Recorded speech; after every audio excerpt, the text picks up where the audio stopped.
ആദിത്യ ഹൃദയം.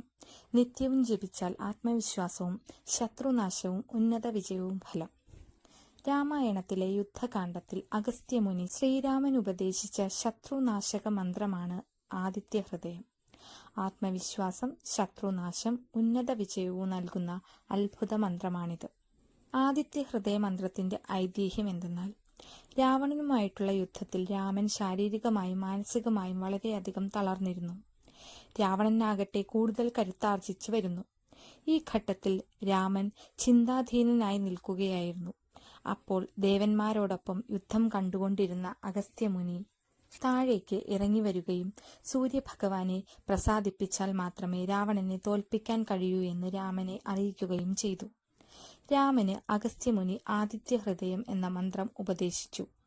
ഈ സ്തോത്രം ജപിക്കുന്നതിലൂടെ ഏത് ശത്രുവിനെയും തോൽപ്പിക്കാനാകും, എല്ലാ ആപത്തുകളിൽ നിന്നും മോചനം നേടാൻ സാധിക്കുമെന്നും അദ്ദേഹം പറഞ്ഞു. അഗസ്ത്യമുനിയുടെ നിർദ്ദേശപ്രകാരം ശ്രീരാമൻ ശുദ്ധിയോടെ സൂര്യഭഗവാനെ വന്ദിച്ച് 3 പ്രാവശ്യം ഈ മന്ത്രം ജപിച്ചു. മന്ത്രജപത്തിലൂടെ സൂര്യനിൽ നിന്ന് ലഭിച്ച അസാധാരണമായ ഉന്മേഷത്തോടെയും വീര്യത്തോടെയും ശ്രീരാമൻ വീണ്ടും യുദ്ധം ചെയ്യുകയും രാവണനെ വധിക്കുകയും ചെയ്തു. ആദിത്യ ഹൃദയ മന്ത്രം ജീവിതത്തിന്റെ ഭാഗമാക്കിയാൽ ജീവിതം മംഗളകരമായി മുന്നോട്ടു നീങ്ങും. ഇത് ഉച്ചയ്ക്ക് 12 മണിക്ക് ശേഷം ജപിക്കരുത്. ഇത് ജപിക്കുവാൻ സാക്ഷാൽ സൂര്യനെ തന്നെ ഗുരുവായി സങ്കല്പിച്ച് ശുദ്ധ മനസ്സോടെ ഗുരുപ്രഭാതത്തിൽ കഴിയുമെങ്കിൽ ഞായർ അല്ലെങ്കിൽ 1, 19, 28 തീയതികളിൽ തുടങ്ങാവുന്നതാണ്.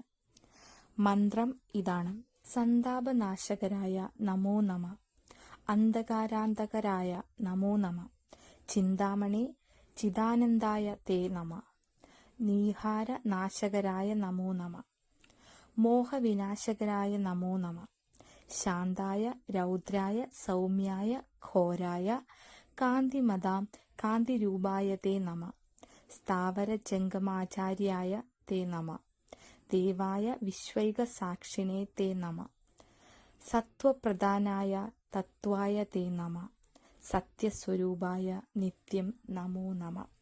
അർത്ഥം: ദുഃഖങ്ങളെയും വിഷമിപ്പിക്കുന്ന അവസ്ഥകളെയും ഇല്ലാതാക്കുന്നവനും ഇരുട്ടിനെയും അജ്ഞാനത്തെയും നശിപ്പിക്കുന്നവനും ആഗ്രഹിക്കുന്നതെന്തും നൽകുന്ന ചിന്താമണി തുല്യനായവനും സച്ചിദാനന്ദ സ്വരൂപനുമായ ഭഗവാന് നമസ്കാരം.